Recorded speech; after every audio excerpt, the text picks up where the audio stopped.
In a dark, creepy room, a camera is recording. Jake cries and bleeds with a collar around his neck while the host's voice congratulates him for winning. He was promised to go home after the game was over, but the host says that it's time for the final round. 3 boxes are then revealed and Jake must choose one. Jake pulls at a string to open a box and a shotgun appears. The host thanks Jake for playing and pulls a string to drag a toy that eventually fires the shotgun, killing Jake. Meanwhile, 4 friends arrive at a summer house. It used to belong to James's uncle, who self-deleted after his wife tanked his investments. To celebrate Anita's birthday, the group spends the whole day having fun. In the evening, James starts a game of truth or dare, but Anita doesn't trust her friend's prompts and passes. Melissa asks for a dare and James tells her to kiss Anita. However, Melissa doesn't want him to objectify her preferences and says no. James insists this is his house and he should get what he wants, and Anita admits she doesn't mind. The girls share a short kiss, and then James tries to kiss Melissa too, but she immediately pushes him away. A furious James complains about their lack of cooperation. Suddenly, they hear a strange noise outside. Matthew thinks it was nothing and they shouldn't worry, but more noises soon follow. Everyone is frozen staring at the back door, and James uses the chance to jump scare them. Anita wonders if they should call the cops while James grabs a fire poker and goes to check it out. The others prank him by turning off the lights so he has to use his phone. Suddenly, he's startled by a scream, but it's just Melissa, who has sneaked out. At that moment, James finds something in the plants and brings it back inside. Everyone is shocked to see a camera with a tape that James wants to watch. Matthew thinks this is creepy, and Anita believes it was a bad idea to bring it in. When James reminds her who owns the house, Anita points out that nobody here actually likes him and they just hang out with him because of his money, so she proceeds to destroy the tape. A furious James yells at them and says he wants them gone, saying horrible things about Anita's sick mom. For now, the friends can only go to their rooms. Meanwhile, a mysterious person silently enters the house. James is having a shower and sees the bathroom door suddenly open. He grabs his razor and gets ready to defend himself as he's startled by a presence. But it's Melissa again. She says she may be interested in him, and he shows her what's under the towel, yet she only laughs because it was another prank. Matthew starts picking up the trash in the living room, not seeing the shadow in the neighboring room. He notices that the light on the camera is red, and when he finally turns around, the shadow is gone. After taking out the trash, Matthew goes upstairs and is shocked to find Anita unconscious. When he checks on Melissa, she's the same. He calls James, but the mysterious person surprises him from behind with an injection. Matthew runs downstairs to look for James, but he can't see him. He then runs outside and passes out. Sometime later, the 4 friends wake up chained to a wall with a camera recording. They see their attacker whistling and moving some stuff around before leaving the room. James starts pulling at the chain to no avail, and their kidnapper is amused by watching them on his security cameras in his dressing room. Afterward, the man returns to the room, and the group finally sees Barry the masked host, who presses a button to bring the chains in. Then he does a countdown to start the show, and the lights reveal some mannequins that are supposed to be the public. As music and recorded applause play from a speaker, he introduces the 4 players to the public, and Anita is shocked to hear he knows details about their lives. Barry wants the friends to play rock, paper, scissors, but the group is confused, causing him to call for a commercial break and run back to his dressing room. When Barry gets some shears from a drawer, he accidentally hurts his hand. James thinks this is a prank for a reality show, and Anita points out that shows don't give sedatives to their players, but James insists someone set this up. Anita reminds him he's the only one who can afford to do this. After bandaging his hand, Barry goes back with the shears. He asks them to come forward and makes them play rock, paper, scissors. The final results are all over the place, so Barry decides to let the ladies play first. He tells Anita that if she defeats him, she can choose a prize. Anita chooses paper and Barry chooses shoot by forming a finger. He admits his move is invalid and says she can choose her prize, scissors or shoot. She goes for shoot. Since Melissa did paper during the first round, he makes her open her mouth and uses a card to slash the corners of her mouth. Matthew used rock, so Barry hits him with a rock on the head. Next, he cuts off one of James' fingers with the shears. Lastly, he pulls out a gun and fires it at Anita, but only a flame appears. Instead, he hits Anita on the wall by pulling back the chain, which knocks her out. A few hours later, Anita wakes up. An argument ensues as James starts throwing accusations again. Suddenly, Barry comes back and reveals the wheel of pain on the wall. Everyone begs for mercy, so Barry says he'll give them a chance with a bonus round. If they confess to the worst thing they ever did, they get to leave or die. He asks James first, and when he refuses to answer, Barry hits him in the groin with a cane. James explains he was in a car crash and his father took the blame. The person he crashed into died in the accident because James never called an ambulance. Barry keeps pressing the cane until James says that the victim's name was Ashley. Next, Barry puts the cane on Anita's neck to make her talk. She admits that to pay for her mother's surgery, she made an adult website and now regrets it. Then Matthew explains he scams people online and has seen everything his friends have done on the internet. He tricked an old couple into giving him their identity, but didn't even get the money because he accidentally sent it into a blockchain. Melissa admits that the dog shelters she works for don't have enough money, so she sold some pit bulls to a dog fighting ring, pointing out they would have been put down anyway. Afterward, Barry makes Melissa spin the wheel. The result causes Barry to give him a viewfinder, which she must use to go through some pictures. If she identifies the 3 famous cities in the photographs, she wins. She correctly identifies Paris, and when she passes to the next picture, a needle starts moving closer. The same happens when she identifies New York, but she fails the 3rd one. Barry says he must punish her, however everyone convinces him to give her another chance. Melissa uses the viewfinder again, and as soon as she presses the button, the needle stabs her eye. Everyone panics and refuses to spin the wheel, so Barry does it for James and gets his favorite. He grabs a drill and explains he should chase James around the room, but he doesn't like the guy because he talks too much. So he flips a coin and James ends up winning. Then Barry puts the drill in Anita's hand and tells her to drill Matthew's ear. If she doesn't, he'll drill Melissa and James.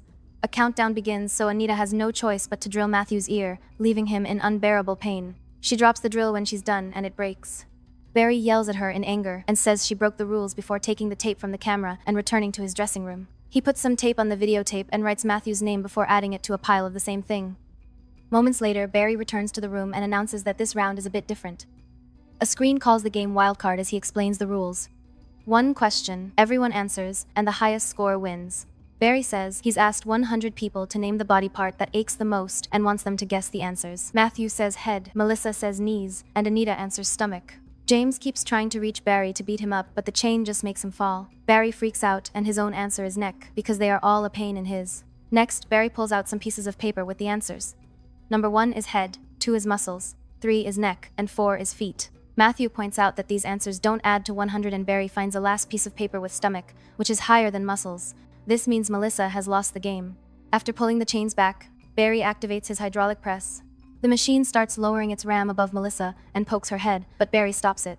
He announces a bonus round and asks the others if they want to change places with Melissa, but they refuse. After Melissa begs for her life, Barry makes the ram go again, and it cracks Melissa's head open. Afterward, Barry takes the tape away and returns to free Melissa's body while the lights flicker. He laughs as he drags the body away, leaving a trail of blood. In his dressing room, Barry takes off his mask and does to his face the same thing he did to Melissa's mouth. Other scars indicate this isn't the first time. Meanwhile, James keeps pulling his chain and hears a noise that he can't identify. At that moment, Barry comes back with a TV and plays a video of Rebecca strapped to a chair while also being tortured. Then he sits in front of Anita and takes off his mask. She says she's sorry before he puts it back on. The video then shows Barry killing Rebecca with a chainsaw. After Barry leaves the room, James says he looked familiar. Anita thinks Matthew knows she lied about the adult website, and Matthew confirms it before telling James that Anita used to work for the Barry Miller Show.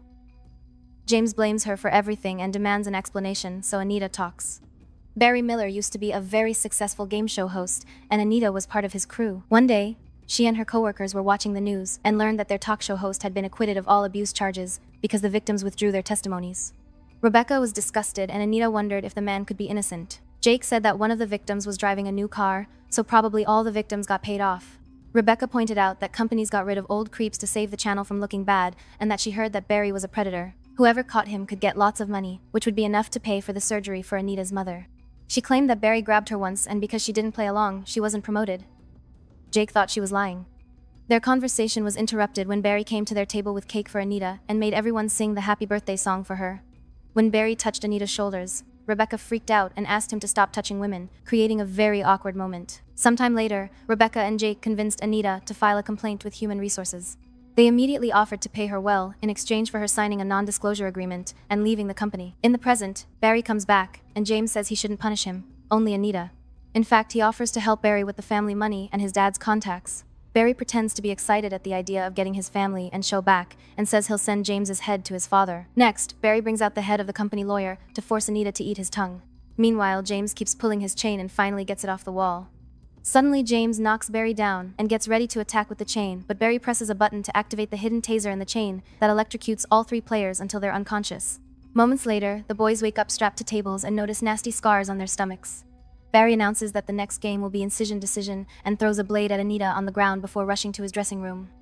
Using the speakers, Barry tells them that there are 2 keys inside Matthew's and James's stomachs. To leave that room, they need to open the door, so 1 key is enough. Anita says she won't do it, but Barry threatens to abandon them there to die of starvation. James offers to pay Anita well if he doesn't pick him. At first, it looks like Anita is going for Matthew, but she turns around and chooses James instead. She cuts his stomach open and inserts her hand, while his body keeps shaking. Once she finally finds the key and James dies, Anita rushes to the door but can't open it. Barry laughs and says that the door is magnetically sealed. He also announces that the last man standing wins and frees Matthew from the table. As he grabs the blade, Matthew points out that they can't both leave because there can only be one winner. He says he loves her and kisses her cheek before making her promise she'll win. Then he uses the blade to self-delete. Barry congratulates Anita for winning before releasing sleeping gas in the room. When Anita wakes up, the bodies are gone and the door is open. She enters the dressing room and finds all the tapes about the victims. She also steals the cart. In the bathroom, she washes all the blood off her body. In a small bedroom, there is a picture of Barry with his wife and creepy drawings on the walls. Then she walks down the corridor and finds Barry in another room offering to play one last game.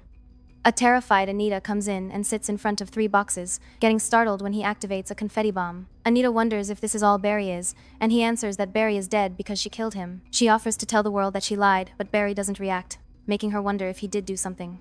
Barry freaks out and starts ranting about Anita's actions. Then he asks her to pick a box. If she doesn't, he'll kill her mother.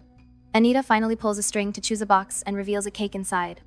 As Barry starts singing the happy birthday song, Anita pulls out the card and cuts Barry's face before running away. She quickly makes it outside and thinks it's finally over, only for Barry to activate the taser and bring her down.